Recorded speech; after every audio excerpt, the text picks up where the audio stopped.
കൊച്ചാട്ടന്റെ കത്ത്. അമ്മ പൊന്നമ്മയല്ലമ്മേ തങ്കമ്മ. പ്രിയ DCL കൂട്ടുകാരെ, 2026 ജൂലൈ 19 ന്യൂയോർക്ക് സിറ്റിയിലെ ന്യൂജേഴ്സി സ്റ്റേഡിയം ഇളകിമറിയുകയാണ്. അർജന്റീനയെ 1 ഗോളിന് തോൽപ്പിച്ച് സ്പെയിൻ ഫിഫ ലോകകപ്പ് വിജയം നേടിയ നിമിഷം. സ്പെയിൻ ടീമിന്റെയും ആരാധകരുടെയും വിജയാരവങ്ങൾക്കും അർജന്റീനയുടെയും മെസ്സി ഫാൻസിന്റെയും ആർത്തനാദങ്ങൾക്കുമിടയിലൂടെ തനിക്ക് കിട്ടിയ സ്വർണ്ണ മെഡലും കയ്യിലുയർത്തി ഗാലറിയിലേക്ക് നോക്കിക്കൊണ്ട് ഗ്രൗണ്ടിന്റെ അരികിലൂടെ അയാൾ ഓടുകയാണ്. അയാളുടെ പേരാണ് നിക്കോ വില്യംസ്. ആഫ്രിക്കൻ വംശജനായ സ്പാനിഷ് ഫുട്ബോൾ ടീം അംഗം. ഇക്കഴിഞ്ഞ ജൂലൈ 12 24-ാം പിറന്നാൾ ആഘോഷിച്ചവൻ. മകര എന്ന വിളിയുമായി ഗാലറിയിൽ നിന്നും ഇരു കൈകളും നീട്ടി നിന്ന മരിയ ആദ എന്ന അവന്റെ അമ്മയെ കണ്ടതും ഈറനണിഞ്ഞ മിഴികളോടെ നിക്കോ തന്റെ മെഡൽ അമ്മയുടെ കഴുത്തിൽ ചാർത്തി. ചുറ്റും പൊതിഞ്ഞ ചാനലുകളോടവൻ പറഞ്ഞു, കളിക്കളത്തിൽ എനിക്ക് വളരെ വേഗം ഓടാൻ കഴിയും. എന്നാൽ എനിക്ക് എൻ്റെ അമ്മയോളം വേഗത്തിൽ ഓടാനാവില്ല. കാരണം ജന്മനാടായ ആഫ്രിക്കയിലെ ഗാനയിൽ നിന്ന് രക്ഷപ്പെട്ട് സഹായ മരുഭൂമി വഴി താണ്ടിയാണ് അമ്മയും അച്ഛനും സ്പെയിനിലെത്തിയത്. അതിനാൽ എൻ്റെ അമ്മയ്ക്കാണ് ഈ മെഡലിന് എന്നേക്കാൾ അർഹത. പ്രിയ കൂട്ടുകാരെ, ലോകം കോരിത്തിരിച്ചു നിന്ന അനുപമ നിമിഷമാണിത്. നിക്കോ പറഞ്ഞത് സത്യമാണ്. വെറും 3 പതിറ്റാണ്ടുകൾക്ക് മുൻപ് ആഫ്രിക്കയിലെ ഗാനയിൽ നിന്നും അഭയാർത്ഥികളായി സഹായ മരുഭൂമി കാൽനടയായി നടന്ന് സ്പെയിനിലെത്തിയ ഫെലിക്സ് വില്യംസിന്റെയും മറിയ ആദറിന്റെയും മക്കളായി സ്പെയിൻ നാഷണൽ ഫുട്ബോൾ ടീം അംഗങ്ങളായ ഇനാക്കി വില്യംസും നിക്കോ വില്യംസും. നിക്കോയുടെ കഥ കേട്ടപ്പോൾ ഗാനയിൽ നിന്ന് സഹായ മരുഭൂമി വഴി സ്പെയിനിലെത്താനുള്ള ദൂരം ഗൂഗിൾ മാപ്പിലൂടെ കണ്ടെത്താൻ ശ്രമിച്ചു നോക്കി.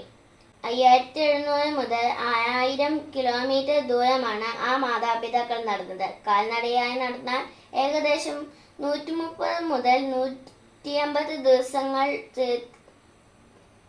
നിർത്താതെ നടക്കണം ഈ ദൂരം പൂർത്തിയാവാൻ. ഒരുപക്ഷെ അവർ ഗാനയിൽ നിന്നും അൾജീരിയയിലൂടെ സഹായ കടന്ന് ഒറാനിൽ നിന്ന് കപ്പൽ കയറി അലിക്കാന്റെ തീരത്തിറങ്ങി ആഗോസ്റ്റിലൂടെ സ്പെയിനിലെത്തിയിട്ടുണ്ടാകും. അല്ലെങ്കിൽ വെസ്റ്റ് സഹായ വഴി നടന്ന് മൊറോക്കോ കടന്ന് ജിബ്രാൾട്ടർ കടലിടുക്കിലൂടെ സ്പെയിനിലെത്തിയിട്ടുണ്ടാകും. കൂട്ടുകാരെ, നിങ്ങളുടെ ഇന്നലേക്ക് നിങ്ങളുടെ മാതാപിതാക്കൾ നടന്നു തീർത്ത ഇന്നലെകൾ എത്രയെന്ന് എത്ര പേർക്കറിയാം? എൻ്റെ മാതാപിതാക്കളും നിങ്ങളുടെ മാതാപിതാക്കളും ജീവിതത്തിൽ നിരവധി സഹായ മരുഭൂമി യാത്രകൾ നടത്തിയിട്ടുള്ളവരാണ്.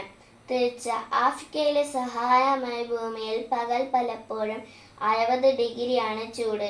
ചുട്ടുപൊള്ളുന്ന മണൽപ്പരപ്പിലൂടെ കൊടിയ വിശപ്പും ദാഹവും സഹിച്ച് എത്തിച്ചേർന്ന കനാൻ നാട്ടിൽ തേനും പാലും ഒഴുകണേ എന്ന് ഓരോ കിതപ്പിലും പ്രാർത്ഥിച്ച് വേർത്തൊലിച്ചു നടന്ന നിക്കോയുടെ മാതാപിതാക്കൾ മാത്രമല്ല, നമ്മുടെ മാതാപിതാക്കളുമാണ്.